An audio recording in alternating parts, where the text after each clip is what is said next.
let this thing cool down and we'll go from there. I've known the valve stem seals were bad. And as we up the boost, they just get worse and worse.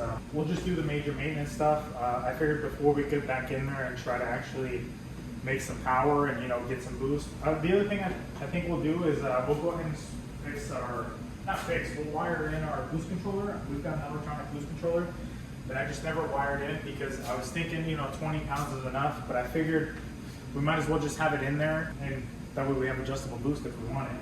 Let's go ahead and start working on the valve covers, taking that off and getting the valve stem seals replaced. So, and we'll work our way down, obviously, take the rest of this stuff off. So.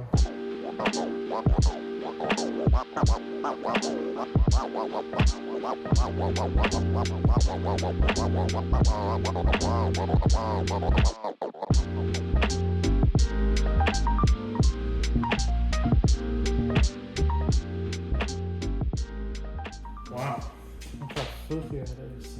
Definitely be cleaning that. Man, look at that. It's got a lot of buildup on it. We're gonna have to figure out how to clean that and make sure. I mean, look at this. It's like sludgy.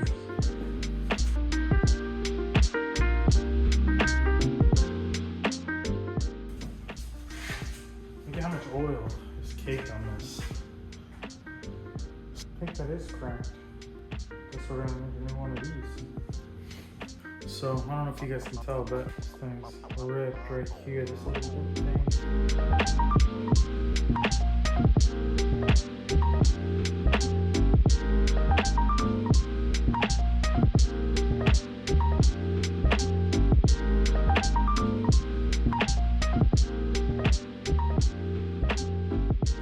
So, if you look at this one right here, see how it's nice and, you know, clear oil? Well, not clear, but liquidy. Look at that one. Nothing but sludge. I'm gonna have to go through and clean everything out here. Obviously, I'm not leaving that in there, but let me go through everything. I'm not gonna record it just because it's pretty tedious. You guys see what I'm doing. Yeah, I mean, look at all that crap. And then once I get done with that, before I start moving on to removing the buckets and all that stuff and changing out the valve stem seals, I'll start recording again. But let me go ahead and take care of this maintenance stuff real quick. I figured I would show you guys what I got here. So here's where I set everything up. And this is one of the valve covers. I cleaned it. It was pretty filthy. I can't believe how filthy they were, but that's about as good as I could get it. I could probably do a little bit better here, but I removed quite a bit of stuff, and I'll show you what I did. I'll show you the other one too. I'll probably clean some of this stuff too. This one I have not cleaned. That's what they looked like before. So I just used some brake clean. I used a brass brush. I didn't use a steel because I didn't want to beat up everything. And then up here as well, you know, sprayed it all with brake clean, scrubbed it all down. It tore some of the paint off, so I'm going to repaint both of the valve covers once I'm done. I figured I would show you this so you can see the before and after.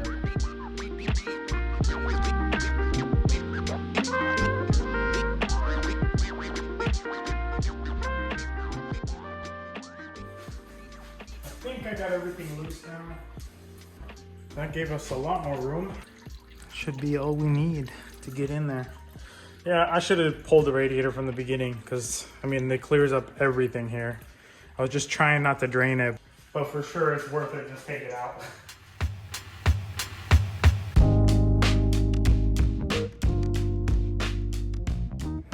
I took out the alternator. The water pump we're gonna change out. I ordered a new one. I've got something on order to try to take this out. Nothing I've done so far. I've got 2 different impacts. None of them got it. I ordered an even bigger one that's supposed to be 1,500 foot-pounds of torque.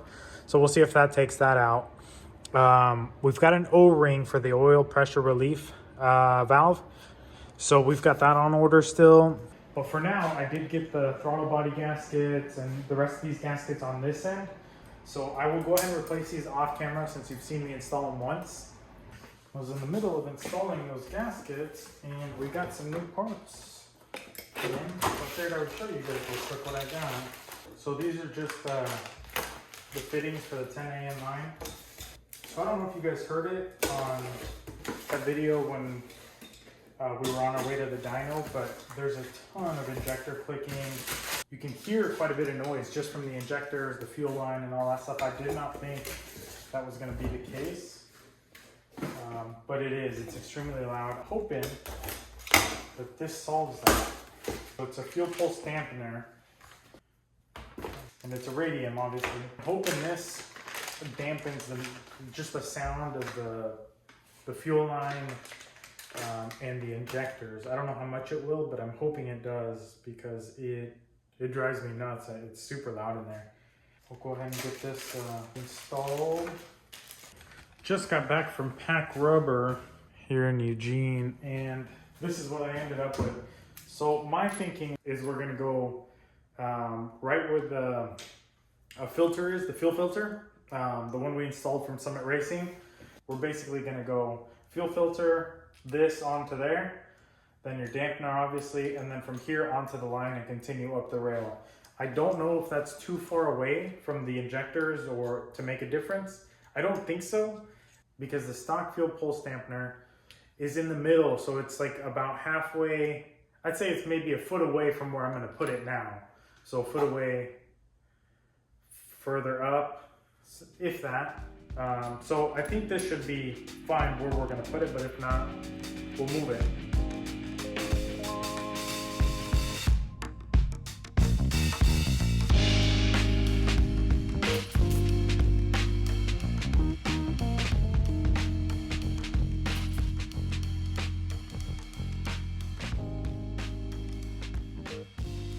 So this is how it's set up right now.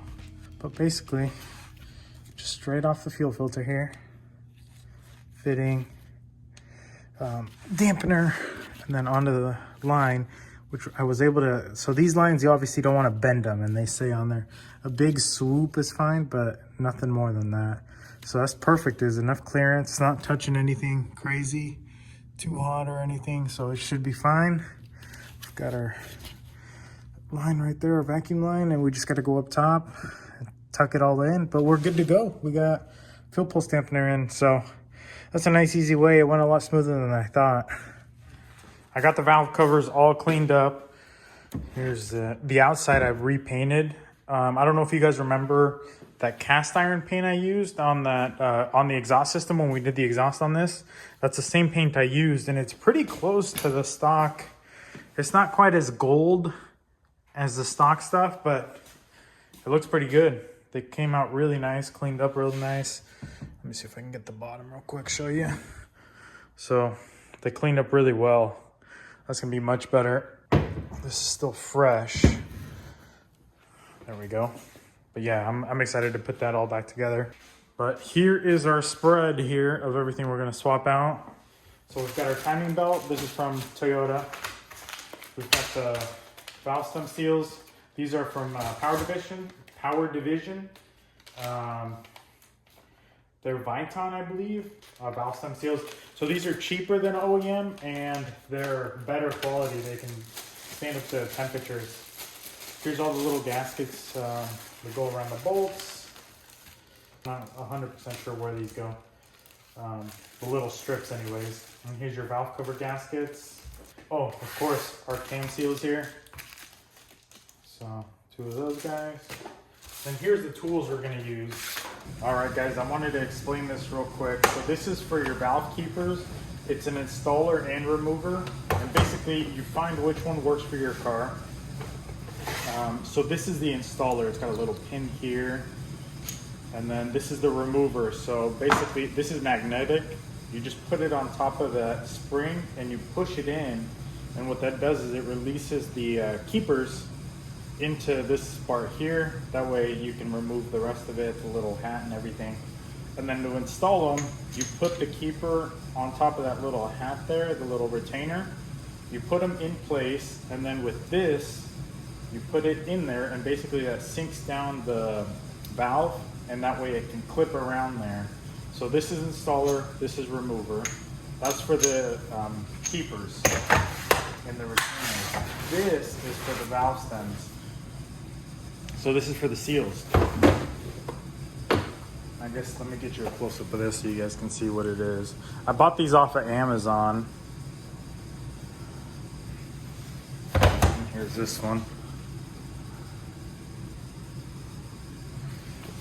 So the only problem that I ran into this with this one, so this is for your valve stem seals, so you can pull them off the valves. It's pliers, they just got ridges there so they can grip. These worked great. This, however, did not work that great, and the only reason is because, here I'll show you. So as you can tell, the depth on that one is very shallow, and the valves are actually pretty deep, pretty long, so they go like out to here. So what I had to do is I found the one that worked with the valve stems, make sure that they fit perfect, because if this is in any way kind of loose, when you go to drive them in, they're going to drive in like cockeyed and crooked, and that's going to obviously compromise the seal. So this one fits perfect on there, and you're going to get two of them. Just pick the one that fits your valve stems. But if you can tell there, I had to drill this one out. See that step in there? You don't have to have the step. I didn't want to keep drilling to this size of this hole. Basically all I did was found something big enough for the valve stem seal to go through the hole, which is a little bit smaller than the hole that came in there. But I drilled it out to, I believe, down here, where originally it was up here. So you're gonna have to do the same if you buy this kit. But other than that, they work great. I didn't really use any of these. I believe this is removers for the keepers, but this tool worked amazing. So I would definitely get both of these if you're gonna do this job. And it's a relatively easy job, just time consuming. But anyways, I thought I'd throw this in there. That way you guys had a better idea of what the tools were and what you need to do to modify them to make them work. So anyways, back to the video. Oh, this other thing too. So this is gonna add compressed air. We're gonna go for between 80 and 90 PSI in each cylinder. That way the valves don't fall in when we're installing and taking everything apart together. Here's the all the valves, the little buckets and everything. So I'm gonna vacuum all this out real quick, get the first spark plug out, and we'll do the first 4 valves, and then just kind of move all the way through.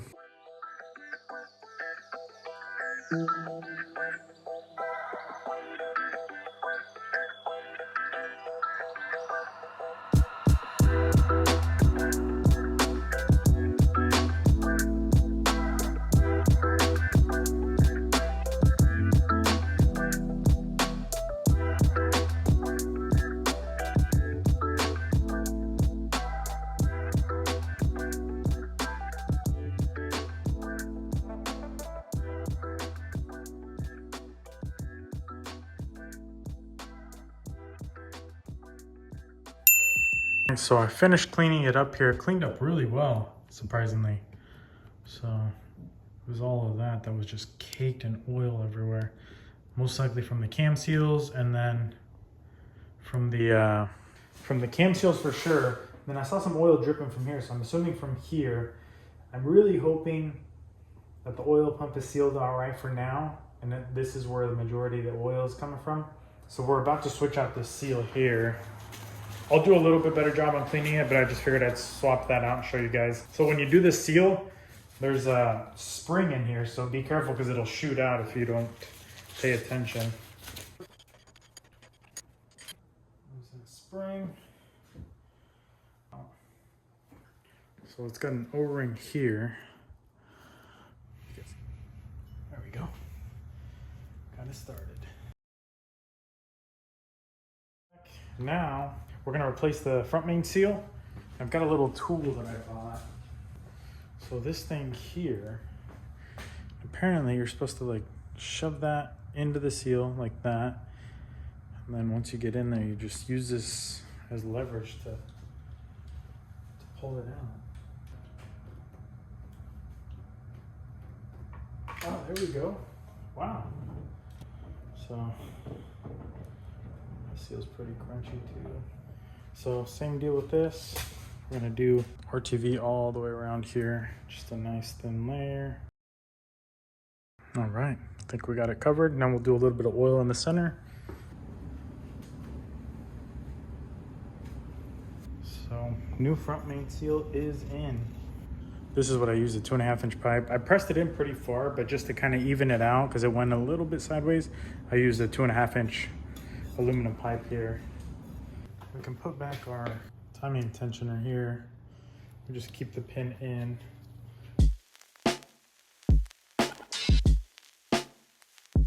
I did get that oil cooler off. I'll show you guys right there. Let's see if I can find a better angle. There we go. Let me get a better lighting down there. So, I don't know if you guys can tell. So this is the oil cooler here. Those are water coolant lines. There's two of them. And this is the block right here. So that's the O-ring we're replacing in there. Basically what you have to do is, so it goes block, oil cooler, oil filter down here. And then in the center of that, here's the oil filter. This is what's holding the oil cooler to the block. So obviously it's threaded here for now, but it's a 30 mil, and this is how I got it. So I use that long extension, a swivel socket, and then that 30-inch right there. It was just a quick crank, and that was enough to get it loose, and then it was just hand tight the rest of the way. And there's supposed to be two O-rings. I only see one at the moment. That black one right there around there. But there's supposed to be one in the center. The one that really is important is the one, well, for leaking outside. I assume the one in the center is important as well. So we are going to be, I already ordered it from Toyota, but we are replacing that one right there. I think I'll just grab a pick. So there's several ways to do it. Right now, the only thing holding it is the coolant lines there. You can undo those and then pull the whole oil cooler out. The only problem I've encountered with doing that is they all tend to leak. You know, they're sealed on there over the years, and they're so hard that once you loosen them, it's better just replace the hoses. I think it's a little bit tricky because of the way they're angled in there. So one of them feeds through the back of the block, and then the other one feeds through the side here. I don't know, I couldn't really show you guys, but so that's the biggest problem. And then trying to get something in there to clamp down the hoses. So I think what I'm going to try to do is replace it while keeping the oil cooler in place without removing those lines. It should be fairly easy to take off, I would think. Just a pick to pull it out, and then the seal should go on pretty easy. So I was able to get that seal out, and I'll show you what I did here.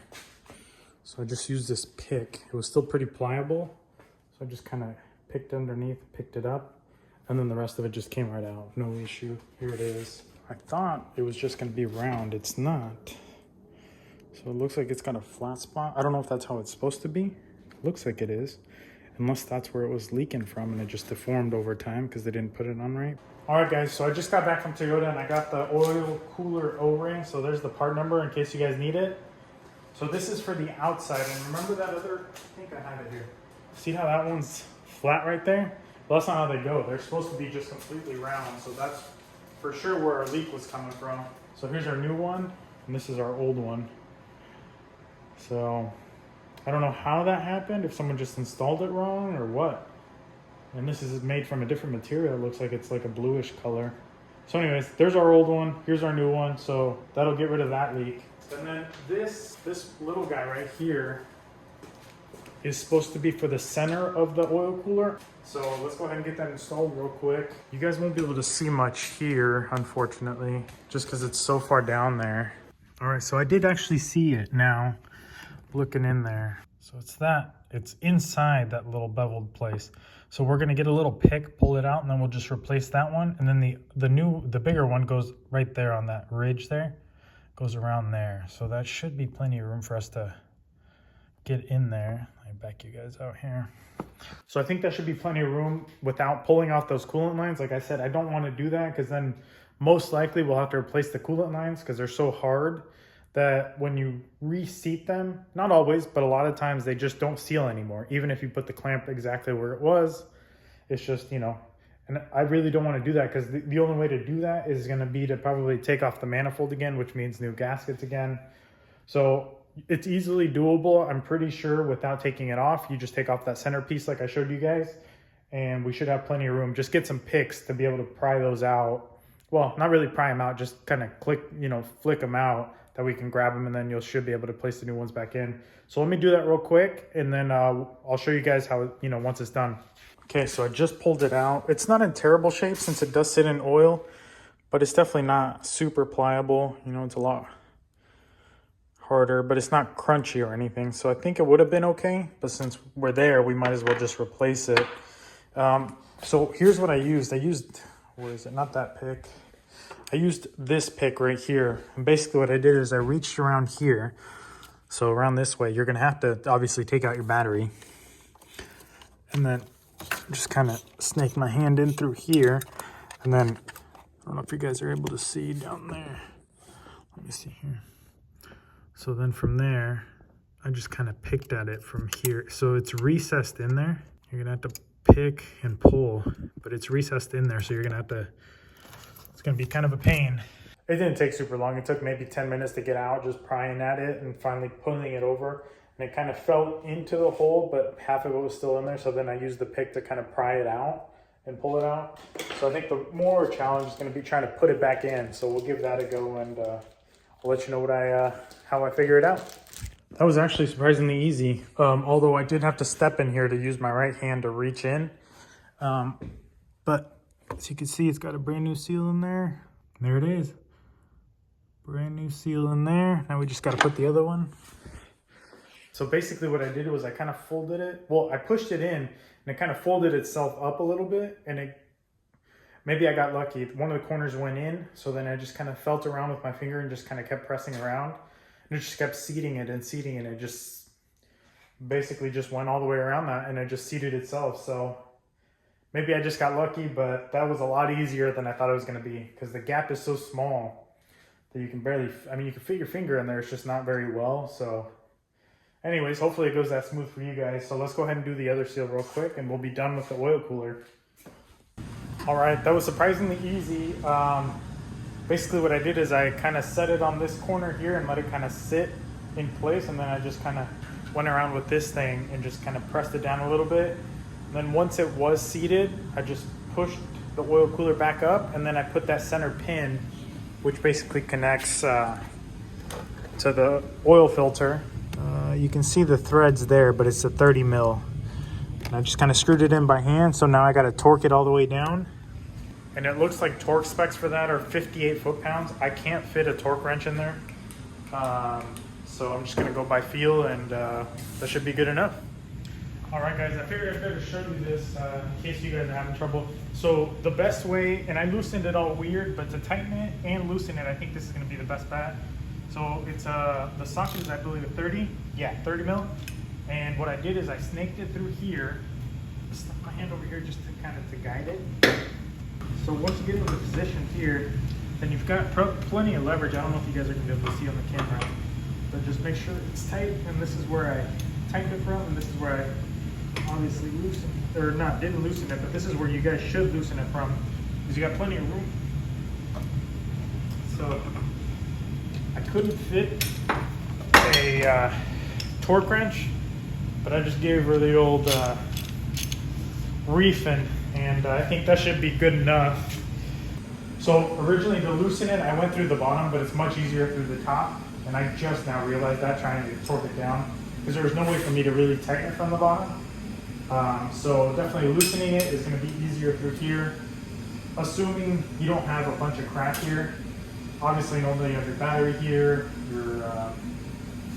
your radiator, your pipe right there. So I don't know if it's going to be easier with all that in the way, but it was easier to loosen and tighten from this end. So just a heads up.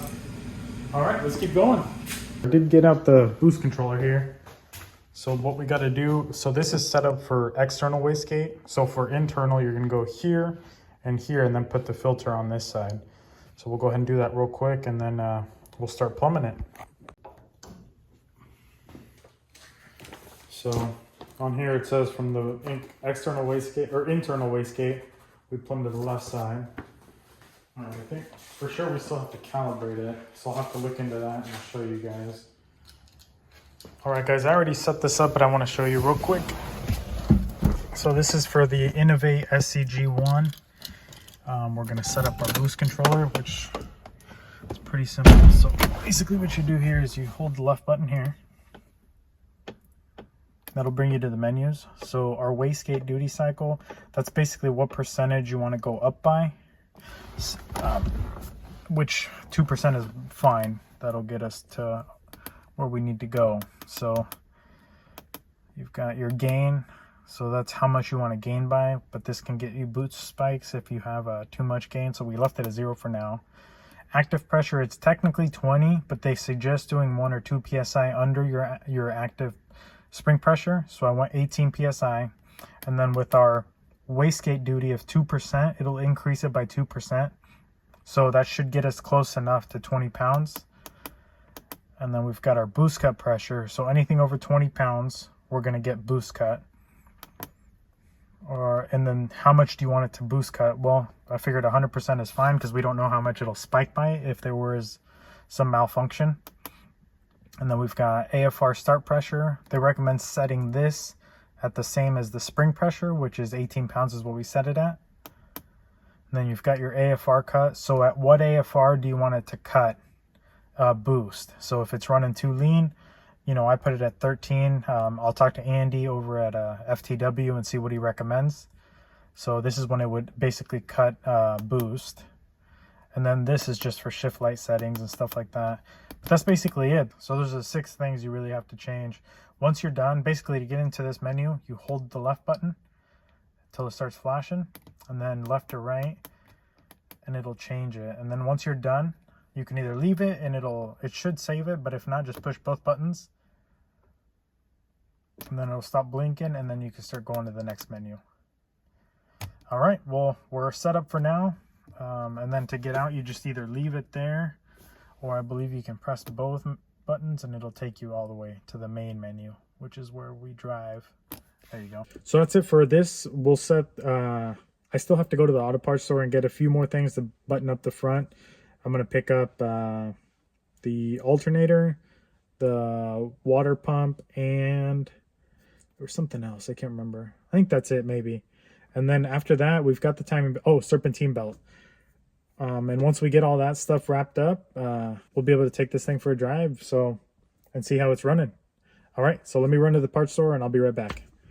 All right, guys, I just got back from the auto parts store. I got quite a bit of stuff. So I got a new Gates serpentine belt, obviously some coolant because we need to refill it all, a new alternator, new water pump, except this one, for whatever reason, has this little nipple here. So I think what we're going to do is probably just cut that off and weld it shut. I was going to put a little clamp and this right here, but I think it'd be easier just to go ahead and weld it that way because we don't have it on our stock pump. Man, look at how much oil and grime was coming from all those seals. So, and Matt's heading over. As you can tell, that's broken. And I accidentally, when I was trying to take off the timing belt, the crank pulley, I used it as leverage. I think we'll probably insert the clip somewhere around here so you guys can see.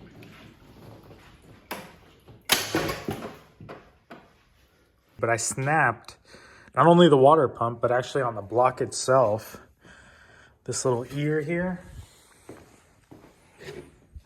which holds the bottom of the alternator. So this is how it goes.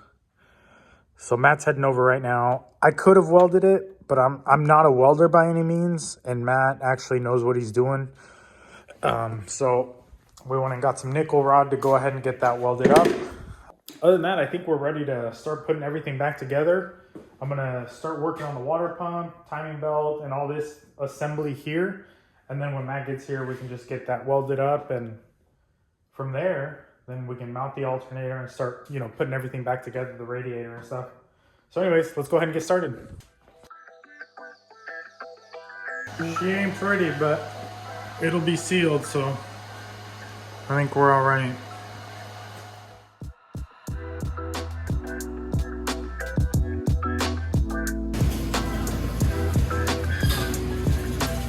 Hey, ¿qué pasa? Guys, Matt made it here, just got off of work. So there is an ear. Right there. Yeah, so there's an ear that normally goes there that holds the alternator. We got some nickel rod. We won't be able to really preheat it just because there's so many gaskets there. We might try a little heat into the little ear that broke off. And yeah, we're gonna TIG weld it. Once we're gonna try. All right, so what do you need, a torch? Yeah, we'll heat that little piece up. Lighter won't work?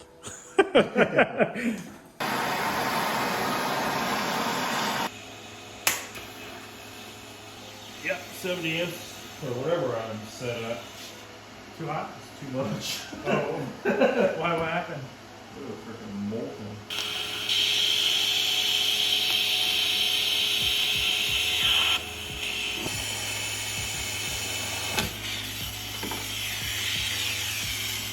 All right, guys, we're all set. And I had to take off, but I think we're gonna try to wrap this thing up so we can take her out for a spin tomorrow.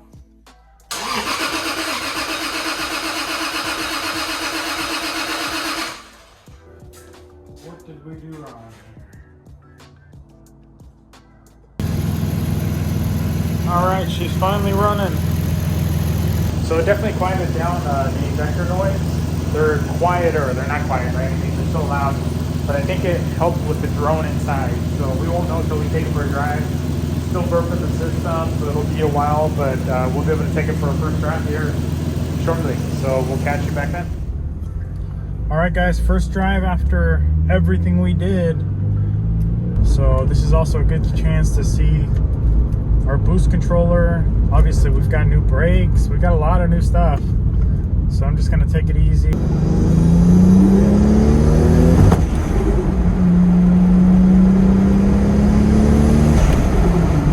We're still not really making boost for some reason. I think something's going on with our second turbo. A lot of smoke and it's not kicking in. So chances are it might be toast. Shoot. So as you can see, we are smoking pretty bad. Probably can't see it from here. And I'm pretty sure our turbo is toast.